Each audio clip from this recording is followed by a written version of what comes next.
السلام علیکم۔ آج میں آپ کو امانت کے حوالے سے وضاحت کروں گا۔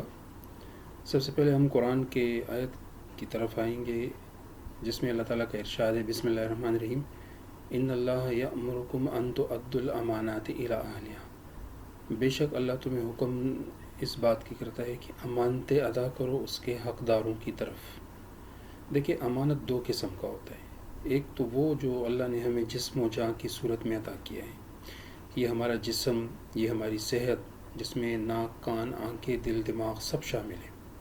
حواس خمسہ خاص طور سے سننے کی، سونگنے کی، سننے کی،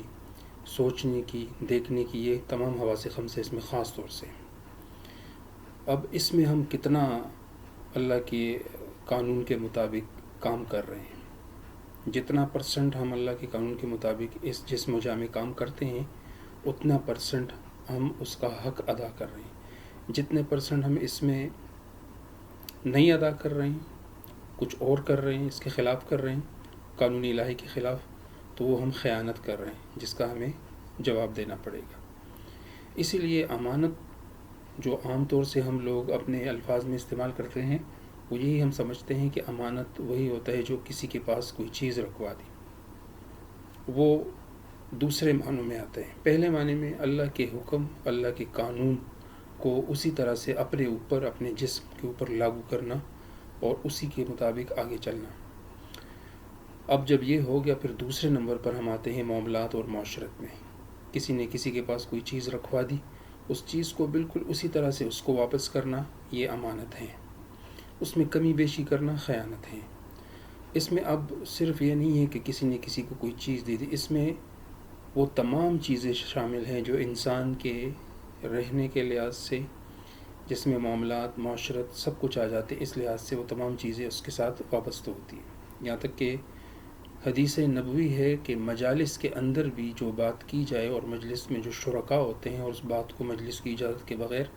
آگے لے جائیں تو وہ بھی خیانت ہے۔ المجلس بالامانہ، ارشاد نبوی ہے کہ مجالس بھی امانت کے ساتھ ہے۔ اور دوسری جگہ اگر ہم دیکھیں آج کے حالات حاضرہ کے اعتبار سے، تو اس میں آپ دیکھتے ہیں کہ کچھ لوگ چھوٹے پیمانے پر، کچھ لوگ بڑے پیمانے پر خیانت کرتے ہیں اور وہ سمجھتے ہیں کہ ہم صحیح کر رہے ہیں، اور وہ اس کو خیانت سمجھتے ہی نہیں ہیں، یعنی دھوکہ فریب۔ آپ بازاروں میں دیکھیں جو لوگ خرید و فروخت کرتے ہیں، جس میں چھوٹے چھابڑی فروش، بڑے سے بڑے بزنس مین، ہر بندہ اپنے اپنے بس کے مطابق دھوکہ اور فریب سے مختلف ہیل و بہانوں سے کام کرتے ہیں، غلط کو صحیح، صحیح کو غلط ثابت کرنے میں مشغول رہتے ہیں۔ اب جیسے دور نبی صلی اللہ علیہ وسلم کا ایک چھوٹا سا واقعہ ہے۔ آپ بازار نکلے، آپ صلی اللہ علیہ وسلم، ایک گندم کی پھیری ہو رہی تھی، تو اس کے گندم کے ڈھیر کے اندر آپ نے ہاتھ ڈالا تو نیچے سے گیلا گندم نکلا۔ آپ نے بیچنے والے سے کہا کہ یہ تو غلط ہے، گیلا تم نے نیچے رکھا ہوا ہے، خشک اوپر رکھا ہوا ہے۔ تو انہوں نے کہا کہ کچھ گیلا اور کچھ خشک جب میں تولتا ہوں تو مجھے وزن میں فائدہ ہوتا ہے، وزنی ہوتا ہے تھوڑے میں، تو مجھے رقم زیادہ ملتی ہے۔ تو آپ نے کہا یہ تو دھوکہ ہے، من غشنا فلیس منا، جو دھوکے اور فریب سے کام کرے وہ ہم میں سے نہیں۔ اور یہی چیز آج ہمارے مارکیٹس کے اندر دودھ میں، دہی میں، مسالوں میں، اسی طرح سے گوشت میں، ہر جگہ پہ، فروٹ، سبزیاں، جہاں بھی آپ جائیں آپ کو غلط چیز مہنگے دامیں دی جاتی ہے، اور غلط چیز کو مکس کر کے آپ کو یوں بتایا جاتا ہے کہ یہ صحیح ہے۔ پھر بڑے پیمانے پہ ہم آ جاتے ہیں، تو جتنے بڑے بڑے بزنس مین ہیں، جس میں تمام بڑے بڑے بزنس مین، چاہے وہ امپورٹ کا کاروبار کرتے، ایکسپورٹ کا کرتے ہیں، چاہے وہ جیولری والے ہیں، چاہے وہ کوئی بھی ہیں، ان سب کے اپنے اپنے طریقے ہوتے ہیں، اپنے دھوکے اور اپنے فریب کے استعمال کے اپنے طریقے ہوتے ہیں۔ تو یہ تمام چیزیں جو میں نے آپ کو مثال کے طور پہ بتائی، جیسے اب کپڑا جو ہے دور نبی صلی اللہ علیہ وسلم میں یہ ہوتا تھا کہ کپڑے کے اندر جو عیب ہوتا ہے وہ بتایا جاتا ہے، کسی چیز کے اندر کوئی عیب ہوتا ہے وہ بتایا جائے، یہ ذمہ داری ہے، یہ امانت ہے اس بندے کا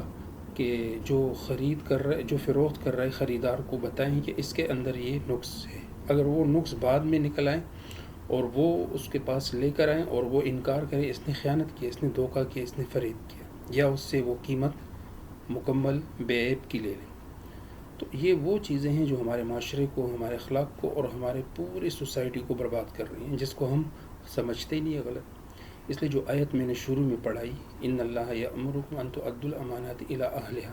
کہ بے شک اللہ تعالیٰ تمہیں حکم دیتے ہیں کہ امانتیں ان کے حقداروں تک پہنچاؤ۔ یہ حقدار کون ہیں؟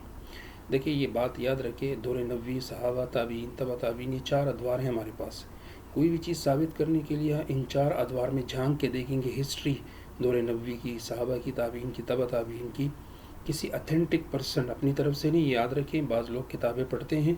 اور غلط اس کے تفصیل غلط ہاتھوں میں آ جاتی ہے، یا کسی ان اتھینٹک پرسن کے بکس ریڈ کر کے وہ غلط دلائل دیتے ہیں۔ اتھینٹک پرسن جو کہ بالکل اس کا ریفرنس، اس کا بک، ہر چیز صحیح ہو، پھر جا کے آپ اس کو پروف کریں۔ تو اس میں یہ ہے اس آیت کی روشنی میں قرآن میں کہ حقدار وہ لوگ ہیں، جس کو بڑے بڑے مفسرین نے اس کی وضاحت کی ہے کہ جو اپنے شرعی یعنی اسلامی لحاظ سے وہ دیانت ہانسٹ ہو، ان کا بول چال، اٹھنا بیٹھنا، ان کی تمام چیزوں کے متعلق آپ کو پتہ ہو کہ یہ بندہ واقعی حقدار ہیں۔ جیسے ووٹ پول کرتے ہیں الیکشن میں، تو جو سلیکشن ہم کرتے ہیں وہ اس بات کی ہم ایک گارنٹی دیتے ہیں ووٹ پول کرتے ہوئے کہ میری نظر میں یہ بندہ اس عہدے کے لیے، چاہے وہ کونسلر ہے، ایم پی اے ہے، ایم این اے ہے، گورنر ہے، پریزیڈنٹ ہے، پرائم منسٹر ہیں، جتنے بھی ہیں، اور کوئی بھی اس کے لیے ووٹ پول کرتا ہے اور وہ اس عہدے کے قابل نہ ہوں، صرف اپنے دوستی کی بنیاد پر، رشتہ داری کی بنیاد پر، کسی بھی فیوریٹزم پر وہ اس کو ووٹ پول کرتے ہیں، تو اس نے اس بات کی گواہی دی کہ میری نظر میں یہ صحیح ہے، میں اللہ کو حاضر ناظر جان کر یہ ووٹ کیوں پول کر رہا ہوں۔ اب اس نے خیانت کی، دھوکہ دہی کی، فریب کی، تو ان کا نہ فرض نماز، نہ واجب، نہ نفل، کوئی بھی عبادت اس کی قبول نہیں، حدیث سے ثابت ہے۔ تو آپ دیکھیں ہمارے معاشرے میں یہ دھوکہ، یہ فریب کتنا اور کس طرح سے عروج پر۔ اسی لیے آج ہمارے اندر جو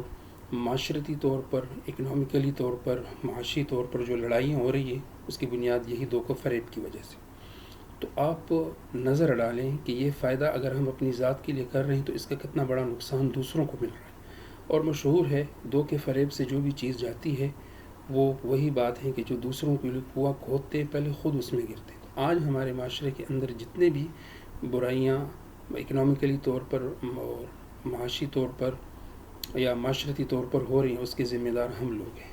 اس لیے وہ لوگ جو کہ حکمرانوں کو یا دوسروں کو برا بھلا کہتے ہیں، اس سے پہلے وہ اپنے گریبان میں جان کے دیکھیں کہ اس کو لانے والے کون ہیں۔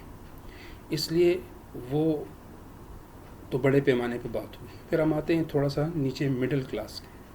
جیسے ہمارے طلبہ ہوتے ہیں، اسٹوڈنٹ، اچھے بھی ہوتے ہیں، برے بھی ہوتے ہیں، لیکن آج کل ایک بازار گرم ہے کہ نقل کی طرف، چیٹنگ کی طرف زیادہ تر زور دیا جاتا ہے۔